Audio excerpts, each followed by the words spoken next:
Film की शुरुआत होती है एक इंडस्ट्री की मालकिन को दिखाते हुए जिसका नाम विक्टोरिया है। उसकी इंडस्ट्री में हाई टेक्नोलॉजी चीजें बनाई जाती थी। वो आज यहाँ खुद काम कर रही थी जो पिछले काफी अरसे से एक चीज की खोज कर रही थी। तब उसका साइंटिस्ट कहता है कि वो चीज हमें यहाँ भी नहीं मिलेगी। उनके सामने एक काफी बड़ी चीज को तोड़ा जाता है जिसके अंदर से हमें बीटल की शक्ल में बनी एक डिवाइस नजर आती है जिसका नाम बीटल स्कैरिप होता है, जो कि असल में एक एलियन टेक्नोलॉजी है। बीटल यानी कि एक कीड़े की शक्ल। अब हम एयरपोर्ट पर एक लड़के जेमी को देखते हैं जो कि लॉ की पढ़ाई करके वापस आ रहा था। एयरपोर्ट पर उसकी पूरी फैमिली थी जो उसका इंतजार कर रही थी और जेमी इन सब से मिलता है। अंकल उसके साइंटिस्ट थे जो गाड़ी में बैठकर इन सब का इंतजार कर रही थी। जिसके बाद ये पूरी फैमिली पास के होटल में जाती है। यहाँ जेमी की बहन बताती है कि हमारे हालात बहुत खराब हैं, जिसमें हमारा घर भी बिकने वाला है। बिजनेस में डैड को काफी नुकसान हुआ है। ये सुनकर जेमी काफी परेशान हो गया। कहता है कि ये बात मुझे पहले बता देनी चाहिए थी, मैं तब वापिस आ जाता। जिस पर उसकी मॉम कहने लगी कि बेटा हम चाहते थे कि हमारी फैमिली में से कोई पढ़ा लिखा हो, इसलिए हमने तुम्हें लॉ पढ़ाने के लिए भेजा। अब तुम आ गई हो पढ़ाई करके तो सब ठीक हो जाएगा। जिसके बाद ये फैमिली घर वापस आ गई। वो कहता है कि मैं बहुत जल्द अच्छा सा काम करके इतने पैसे कमाऊंगा कि अपनी फैमिली को अमीर इलाके में ले जाऊंगा। फिर अगले ही दिन हम जेमी को काफी आलीशान घर के सामने देखते हैं जहाँ उसकी बहन कहती है आ जाओ जेमी सफाई करो आकर। दरअसल वो दोनों यहाँ पर जॉब कर रही थी और फिलहाल उनके पास करने का यही काम था। इतनी ही देर में यहाँ विक्टोरिया आ गई अपने गार्ड के साथ, क्योंकि ये उसी का घर था। अब जब विक्टोरिया आगे बढ़ी तो हम उसकी भतीजी को देखते हैं जिसका नाम जेना था। वो उस पर बहुत ज्यादा गुस्सा करती है। जेना उसे एक वीडियो दिखाती है जिसमें विक्टोरिया ने एक हाईटेक डिवाइस बनाई थी। उस डिवाइस को जब किसी इंसान में लगाया जाता है तो वो इंसान बहुत ताकतवर सोल्जर बन जाता है। इतना ताकतवर कि वो सोल्जर अकेला ही पूरी आर्मी पर भारी पड़ सकता है और एक हथियार की तरह काम कर सकता है। जेना बताती है कि इस प्रोजेक्ट की वजह से मैं भड़की हुई हूँ क्योंकि इस पर तुम्हारा काम काफी आगे बढ़ चुका है। हालांकि हमने सालों पहले ये प्रोजेक्ट बंद कर दिया था और इसे रोकने का फैसला मेरे डैड का था, क्योंकि इस डिवाइस की मदद से इंसान हथियार जैसा बन जाएगा, दुनिया को तबाह कर देगा। मेरे डैड तबाहकुन इंसान बनाना नहीं चाहते थे, तो फिर आप दोबारा क्यों इस टेक्नोलॉजी को इस्तेमाल में ला रही है। इस पर विक्टोरिया भी गुस्सा हो जाती है। कहती है कि तुम्हारे डैड की बात मैंने इस कंपनी को चलाया, तुम्हारा इस कंपनी में बस हिस्सा ही है, इसे कैसे चलाना है ये मेरा काम है, मैं ही बेहतर जानती हूँ। मैं नहीं चाहती कि तुम या तुम्हारी माँ मेरे इस काम में दखल दो। तभी यहाँ जेमी आ गया जो उनकी बहस में बोल पड़ता है। अब ये चीज विक्टोरिया को पसंद नहीं आती कि एक नौकर हमारी बात में घुस आया, इसीलिए वो जेमी और उसकी बहन को नौकरी से निकाल देती है। वो दोनों बहन भाई घर से बाहर आकर जब गाड़ी का इंतजार करने लगे तो उनके पास जेना आती है। वो जेमी को कहती है कि माफ करना, मेरी वजह से तुम्हारी नौकरी चली गई, कल ऑफिस आओ, मैं तुम्हें कोई छोटी मोटी नौकरी दिलवा दूंगी। जो कहकर वो यहाँ से चली गई। रात के वक्त जेमी अपने डैड से बातें करता है और उन्हें बताने लगा कि मैं आपके बिजनेस में होने वाले नुकसान की वजह से बहुत परेशान हूँ। इस पर उसके डैड कहते हैं कोई बात नहीं बेटा, ऐसा तो होता रहता है, सबसे जरूरी होता है अपनों का साथ। तुम वापिस आ गई हो तो इस चीज की हमें बहुत खुशी है। ये सुनकर जेमी को तसल्ली हुई और वो भी खुश हो जाता है। अगले ही दिन वो अच्छे से तैयार होकर उनकी इंडस्ट्री में पहुंचा और जब उसने जेना के बारे में पूछा तो उसे कहा जाता है कि इंतजार करे। ऊपर साइंटिस्ट जब किसी काम से जा रहा था तो जेना चुपके से उसका कार्ड चुरा कर उसकी लैब में आ जाती है जहाँ उसे बीटल स्कैरिप मिल जाता है। साइंटिस्ट दरअसल बीटल स्कैरिप का जो कोर है यानी मेन हिस्सा उसे निकाल कर सूट में डालने वाला था ताकि इसकी सारी ताकतें सूट में चली जाएं। तब जेना उस स्कैरिप को एक बॉक्स में डालकर चुपके से लैब से बाहर निकल जाती है और जब वो नीचे आई तो जेमी उसके पास आ जाता है। जेना उसे कहती है अभी मैं जल्दी में हूँ, बाद में मिलते हैं हम। अब तब यहाँ सिक्योरिटी अलार्म बज जाता है। जेना वो बॉक्स जिसमें बीटल स्कैरिप था वो जेमी को देते हुए कहती है कि इसे अपने पास रखो, तुमने इसे खोलना नहीं और अपनी जान से भी ज्यादा हिफाजत करनी है। जो कहकर वो जेमी को यहाँ से भेज देती है और खुद गार्ड के साथ आगे बढ़ गई। घर आकर जेमी अपने घर वालों को सब बताता है जो उसके साथ हुआ और उन्हें वो बॉक्स दिखाता है जिस पर उसकी फैमिली काफी कंफ्यूज थी और वो जेमी को बॉक्स को खोलने का कहती है। उनकी बात मानकर जेमी ने बॉक्स भी खोल दिया जिसके अंदर से उन्हें बीटल स्कैरिप मिलता है जिसे जेमी बड़े गौर से देखने लगा। जब उसने हाथ में लिया तो स्कैरिप चमकने लगा और अचानक ही ऑन होकर जेमी के मुंह पर चिपक जाता है, जो देखकर सारे घर वाले काफी डर गए। जिसके साथ जेमी का जिस्म अचानक से खौफनाक तरीके से बदलने लगा। उसके जिस्म पर सूट चढ़ना शुरू हो जाता है और अब वो बन जाता है ब्लू बीटल, जो इस मूवी का नाम भी है। और अब पूरी तरह सूट जेमी को कवर कर लेता है जिसके फौरन बाद सूट के अंदर से उसके असिस्टेंट की आवाज आने लगती है जो दरअसल एक टेक्नोलॉजी है। वो कहती है कि जेमी ब्लू बीटल बनने के लिए मैंने ही तुम्हें चुना है और अब तुम तैयार हो जाओ मेरी ताकतें देखने के लिए। जो कहकर जोर से जेमी को उड़ाकर वो आसमान पर ले जाती है। फिर एकदम से वापस जमीन पर ले आई जहाँ जेमी यानी ब्लू बीटल के सामने एक बस आ रही थी। यह असिस्टेंट ने इस सूट की ताकतों को और बढ़ा दिया। वो अपनी फुल ताकत से एक्टिवेट हुआ, जिससे टकराने की वजह से बस के 2 टुकड़े हो जाते हैं। यह असिस्टेंट जेमी को समझाती है कि ब्लू बीटल सूट को कैसे इस्तेमाल करना है। जो सब बताने के बाद वो उसे घर ले आई। तब तक जेमी के जिस्म से वो सूट गायब हो चुका था। उसके जिस्म पर अब कोई कपड़े नहीं थे और क्योंकि इस सब में वो काफी थक गया था, इसीलिए वहीं बेहोश हो जाता है। काफी घंटों के बाद जब उसे होश आई तो वो बिल्कुल ठीक था। उसे अपने पीछे जब अजीब सा महसूस हुआ तो उसने अपनी कमर चेक की, जहाँ बीटल स्कैरिब उसकी पीठ के साथ चिपक गया था। ये देखकर वो काफी घबरा गया। ये तय है कि मैं इस बारे में जेना से बात करूंगा, जो बोलकर वो घर से निकल गया। थोड़ी देर बाद वो जेना को इंडस्ट्री से बाहर भागता हुआ देखता है, जहाँ उसके पीछे कुछ लोग पड़े हुए थे। जेमी जल्दी से उसे गाड़ी में बिठा लेता है, लेकिन जो लोग पीछे पड़े हुए थे वो उनकी गाड़ी पर गोलियां चलाने लगे। उनसे बचने के लिए जेमी गाड़ी तेज भगाने लगता है और अब ये अपने घर की तरफ जाने लगा। घर आकर दोनों सबसे मिलते हैं।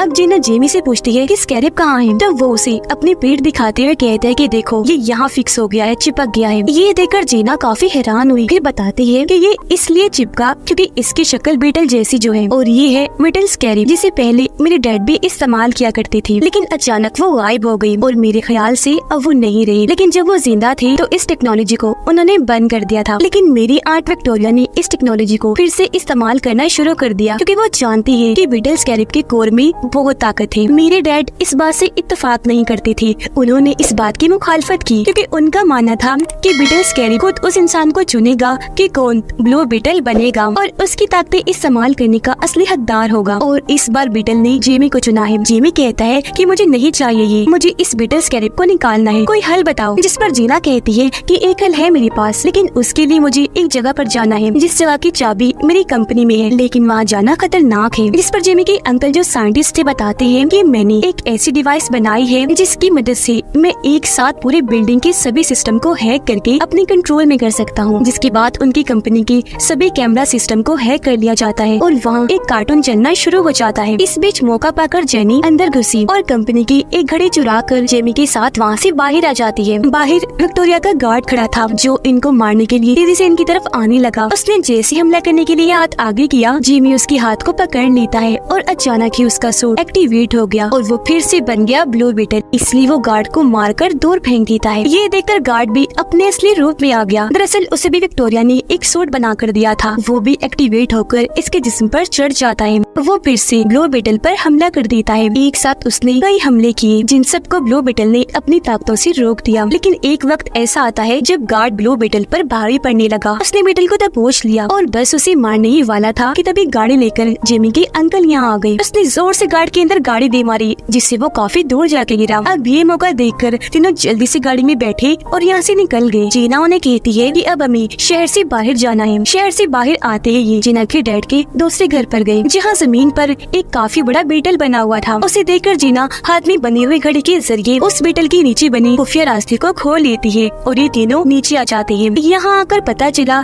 कि सबसे पहले ब्लू बीटल जीना के डैड थे। उन्होंने ही सबसे पहले बीटल स्कैरिब की ताकतों और टेक्नोलॉजी को इस्तेमाल किया। अब यहाँ की हर एक चीज को देखकर जेमी के अंकल काफी मुतासिर हुए और वो बीटल स्कैरिब की टेक्नोलॉजी को समझने लगते हैं, जिसके मुताबिक अगर स्कैरिब ने खुद को किसी के साथ जोड़ लिया तो उसे अलग नहीं किया जा सकता। तो जाहिर है ये बीटल स्कैरिब अब जेमी से अलग भी नहीं किया जा सकता। वो उस इंसान की हर एक सेल से जुड़ जाती है और अगर ऐसा हुआ तो इसमें जेमी की मौत हो सकती है। अब ये सुनकर जेमी को काफी गुस्सा आ जाता है। वो वहाँ से निकलकर छत पर आकर बैठ गया। थोड़ी देर की बाद उसके अंकल भी उसके पास आकर बैठ गए और जेमी को समझाने लगते हैं कि जेना की मदद से तुम्हें जो पावर मिली है वो काफी अच्छी है। जिन पावर्स के लिए लोग तो तरसते हैं तो तुम्हें वो ऐसे मिल गई। तभी छत पर जीना भी आ गई। देखती है कि एक हाईटेक प्लेन शहर से उड़ा और अब जेमी के घर की तरफ आ रहा है। उसे शक हुआ। उसने इस बारे में जेमी और उसके अंकल को बताया। ये लोग देखते हैं कि प्लेन में भी बहुत सारे लोग हैं और इनके घर के बाहर भी बहुत सारे सोल्जर्स खड़े हैं। ये देखकर जेमी समझ गया कि हम पर कोई मुसीबत आने वाली है। उसे अपनी फैमिली की फिक्र थी तो उनकी मदद करने के लिए वो चिल्लाने लगा ताकि उसका सूट ऑन हो जाए, लेकिन ऐसा नहीं होता। जिससे जेमी समझ गया कि ये सूट मुझे मुसीबत में देकर ही एक्टिवेट होता है, इसीलिए वो वहाँ से कूद पड़ता है। अब वो नीचे गिरकर मर ना जाए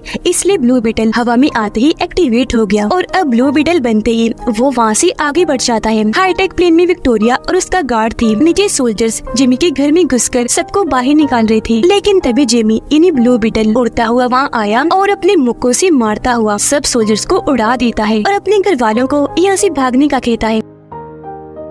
अब ब्लू बीटल की असिस्टेंट काफी बड़ी मशीन गन एक्टिवेट करती है और सभी सोल्जर्स को एक साथ उड़ाने का सोचती है। इस पर ब्लू बीटल उसे कहता है कि हम इन्हें जान से नहीं मारते, बस वैसे ही जख्मी कर देते हैं। जो कहकर वो अपनी ताकतवर मशीन को एक्टिवेट करके सबको मार मार के बेहोश कर देता है। ऊपर से विक्टोरिया का गार्ड ब्लू बीटल पर निशाना लगा के खड़ा हो जाता है ताकि एक ही झटके में वो उड़ जाए। दूसरी साइड पर बीटल भी तैयार था, लेकिन तभी बीटल ने देखा कि मेरी डैड को दौरा पड़ रहा है, इसलिए वो जल्दी से उनके पास आया। इस चीज का फायदा उठाकर गार्ड अपनी टेक्नोलॉजी से ब्लू बीटल को कमजोर करके उसे कैद कर लेता है, जिससे अब वो कुछ भी नहीं कर पा रहा था। ब्लू बीटल के सामने उसके डैड मर रहे थे और फिर पीछे से एक धमाका करके उसके पूरे ही घर को उड़ा दिया जाता है, जिसके बाद गार्ड जेमी को, जो ब्लू बीटल से बाहर आ गया था, प्लेन में उड़ाकर अपने साथ ले जाता है। उनके जाने के बाद पूरी फैमिली यहाँ आई। देखते हैं कि जेमी के डैड अब नहीं रहे, उनकी मौत हो चुकी है। ऐसे अगला दिन आ गया जहाँ उसके डैड के मरने और जेमी के जाने से सारे काफी परेशान थे। दादी सबको इकट्ठा करती है, कहती है कि कैसे भी करके हमें जेमी को बचाना है, किसी सूरत उसे नहीं खोना। इस पर जीना जवाब देती है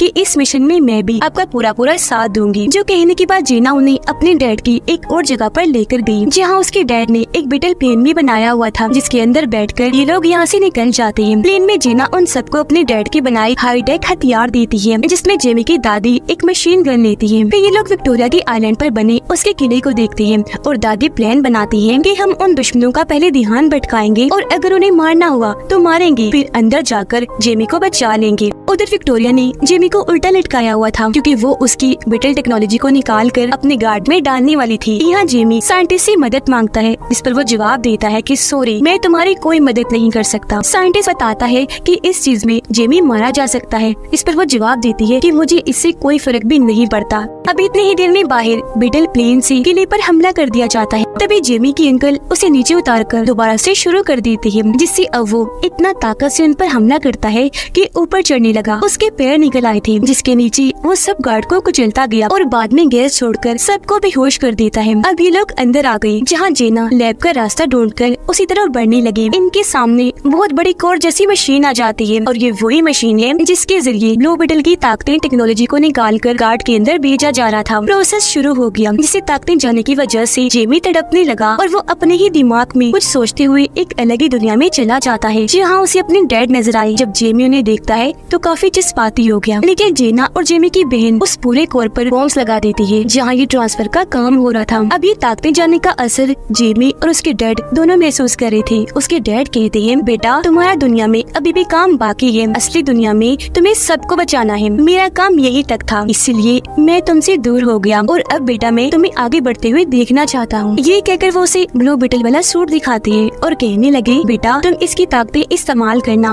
और दुनिया को बचाना। मैं हमेशा तुम्हारे दिल में रहते हुए तुम्हें महसूस होता रहूंगा। जो कहकर वो यहाँ से गायब हो जाते हैं। अब ये जगह टूटना शुरू हो गई, क्योंकि तबाह हो रही थी। सब कुछ तहस-नहस होने से पहले जेमी ठीक वक्त पर अपने ब्लू बीटल वाले सूट को हाथ लगा देता है, जहाँ बाहर तब तक उसकी सारी पावर्स और टेक्नोलॉजी को उसमें से निकाल कर गार्ड में डाल दिया गया था और अब गार्ड अपनी नई टेक्नोलॉजी के साथ बिल्कुल तैयार था। लेकिन इससे पहले कि जेमी मरता, जीना वहाँ धमाका कर देती है, जिससे वो पूरी कोर मशीन तबाह बर्बाद हो जाती है, क्योंकि वहाँ धमाका ही बहुत बड़ा हुआ था। और ऐसा होते ही जेमी उनकी कैद से आजाद हो गया। वो अपनी ताकतों को एक्टिवेट करने की कोशिश करने लगा, जिस पर असिस्टेंट कहती है कि ब्लू बीटल के एक्टिवेट होने में थोड़ा वक्त लगेगा, क्योंकि वो चार्ज नहीं है। अब यहाँ से साइंटिस्ट जेमी की मदद करता है भागने में, और जब इस बात का गार्ड को पता चला, उसने साइंटिस्ट को मार दिया। जेमी वहाँ से भागता है और गार्ड, जो अपने सूट के साथ बिल्कुल तैयार था, वो अपना कोई भी हथियार इस्तेमाल कर सकता था और उसे ऐसे पाकर विक्टोरिया काफी खुश थी। जिमी भाग रहा था और क्योंकि उसके सूट में अभी एनर्जी कम थी, इसलिए बहुत सारे गार्ड्स उसे मारने के लिए आते हैं। तब ठीक मौके पर यहाँ दादी मशीन गन लेकर आ जाती है और सब गार्ड्स को उड़ाकर जेमी को बचा लेती है। ये दोबारा से भागने लगे और जो भी रास्ते में आ रहा था, दादी मशीन गन से सबको मारती जा रही थी। उधर जीना को विक्टोरिया ने पकड़ लिया था और वो उसे अपने साथ ले गई। जेमी की बहन शील्ड और पंचेस इन्हीं मुक्कों वाली टेक्नोलॉजी को इस्तेमाल करके गार्ड से लड़ रही होती है और अब जेमी पर ब्लू बीटल सूट भी एक्टिवेट हो जाता है क्योंकि वो भी अब चार्ज हो चुका था। इसीलिए वो सभी गार्ड से भिड़ जाता है और उन पर हमला करके काफी बुरा मारता है। लेकिन तभी यहाँ गार्ड अपना सूट पहने आया और ब्लू बीटल पर हमला कर देता है। वो उसे उड़ाकर हवा में ले गया और अभी दोनों वहाँ एक दूसरे को मारने लगे। पहले तो दोनों ही एक दूसरे पर भारी पड़ रहे थे, लेकिन फिर गार्ड ब्लू बीटल को बहुत मारता है, जिसके बाद दोनों लड़ती लड़ती फिर से किले में आ गई और यहाँ एक दूसरे को जबरदस्त टक्कर दे रहे थे। अब यहाँ जेमी के अंकल गार्ड के सर पर वार करते हैं, जिससे वो जवाब में उसके अंकल के पास धमाका करता है और वो काफी जख्मी हो गई। ये देखकर ब्लू बीटल को काफी गुस्सा आया और अब वो अपनी पूरी पावर्स का इस्तेमाल करके गार्ड पर हमला कर देता है और उसके अंदर से तेज रोशनियां निकलने लगी। उधर विक्टोरिया जीना को बताती है कि मैंने ब्लू बीटल के कोर को अपने मोबाइल में डाउनलोड कर लिया है, जिसकी मदद से अब मैं लाखों की तादाद में सूट बनाऊंगी और मुझे रोकने वाला भी कोई नहीं होगा। अब ये सुनकर जीना को गुस्सा आ गया और वो वहाँ बीटल टेक्नोलॉजी वाली च्युइंगम को थूक देती है, जिससे वो हर तरफ फैलने लगी। ऐसा करने के बाद जीना गार्ड्स को काफी मारती है। नीचे ब्लू बीटल ने गार्ड को काफी मारकर बुरा हाल कर दिया था। वो उसे नीचे लिटाकर गला काटने ही वाला था कि तभी असिस्टेंट उसे ऐसा करने से मना करती है और उसे किसी की जान न लेने वाले असूल को याद करवाती है। इस पर रोते हुए जिमी बोला कि इसने पहले मेरे डैड को मारा और फिर मेरे अंकल को बॉम्ब से जख्मी कर दिया और अब मैं भी इससे बदला लूंगा। ये सुनकर असिस्टेंट उसे गार्ड की जिंदगी दिखाती है कि वो अपनी मॉम के साथ रहा करता था, लेकिन एक दिन मिसाइल के हमले से उसकी मॉम की मौत हो गई और क्योंकि वो अकेला रह गया था तो उसे जबरदस्ती आर्मी में भेज दिया गया। लेकिन एक दिन बॉम्ब पर पैर आ जाने की वजह से गार्ड का पूरा जिस्म तबाह हो गया और जब इस बारे में विक्टोरिया को पता चला तो उसने फायदा उठाकर गार्ड को अपने एक्सपेरिमेंट तजुर्बे में इस्तेमाल किया, उसे नया जिस्म दिया, जिसके बाद वो उसे अपने हिसाब से चलाने लगी। अब ये गार्ड जो कुछ भी करता है उसके पीछे विक्टोरिया का हाथ होता है। तो अब यहाँ जेमी उसे कुछ नहीं कहता, छोड़ देता है। उधर जीना अपनी आंट विक्टोरिया का फोन ही तोड़ देती है, जिससे उसका फोन तबाह होने से अब उसके पास ब्लू बीटल की टेक्नोलॉजी नहीं रही, तो अब वो खतरनाक सूट भी नहीं बना पाएगी। अब गार्ड विक्टोरिया के पास जाता है, जहाँ वो उसे हुक्म देती है कि जाओ जीना और ब्लू बीटल को मार दो, लेकिन इस बार वो ऐसा नहीं करता, बल्कि विक्टोरिया को पकड़ के अपनी मोम को याद करके अपना सूट तबाह कर देता है, जो देखकर जीना और जेमी जल्दी से आकर बैटल प्लेन में बैठ जाते हैं। वहाँ काफी बड़ा धमाका होने लगा, जिसमें गार्ड और विक्टोरिया के मरने के साथ साथ पूरा किला भी तबाह हो गया, जबकि वो सारे लोग बैटल प्लेन में बैठकर वहाँ से निकल गए। जेमी देखता है कि मेरे अंकल मरे नहीं बल्कि जिंदा बच गए थे, तो उन्हें देखकर जेमी बहुत खुश हो जाता है। कुछ दिन के बाद दिखाया गया कि विक्टोरिया के मरने के बाद अब जीना इस इंडस्ट्री को चलाने वाली है। वो खबरों में बताती है कि मैं कंपनी में हो रहे गलत कामों को रोककर कंपनी को अच्छे रास्ते पर चलाऊंगी। अब घर में जीना आई, जो कहती है कि मैंने आप सबकी मदद करने के लिए इस पूरी जगह को खरीद लिया है और मैं ये जगह वापस आपको तोहफे में दे रही हूँ, आप यहाँ अच्छी जिंदगी गुजारिए। जो सुनकर सारी फैमिली बहुत खुश हो जाती है। अब जब जीना वहाँ से जा रही थी तो उसे छोड़ने जिमी भी उसके साथ आया। वो यहाँ उसे अपने दिल की बात करता है कि मैं तुमसे प्यार करता हूँ, मुझसे शादी करोगी? ये सुनकर जीना बहुत खुश हो जाती है और हाँ बोलकर दोनों गले से लग जाते हैं। अब तब यहाँ जेमी का ब्लू बीटल सूट फिर से एक्टिवेट हो गया, जिसके साथ दोनों हवा में उड़ते उड़ते काफी ऊपर चले जाते हैं और अपनी इस सैर को काफी एंजॉय करने लगे। और इसी के साथ इस फिल्म के यहीं पर हैप्पी एंडिंग हो जाती है।